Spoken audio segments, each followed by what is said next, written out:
worse. You spat out there. You spat out you're interested in the landlords. This morning I heard on Pat Kenny, owner Bryn, saying, I talk to landlords all the time. The Taiga Daw Have syndrome.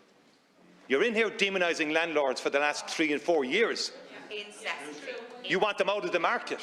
But then up comes your housing spokesperson. I'm a very reasonable man. I will talk to landlords. I'm even talking to developers. Pearse Doherty will come in and say, you're all developer-led, you're corporate investment-led. I mean, the hypocrisy that spews out of what you're saying.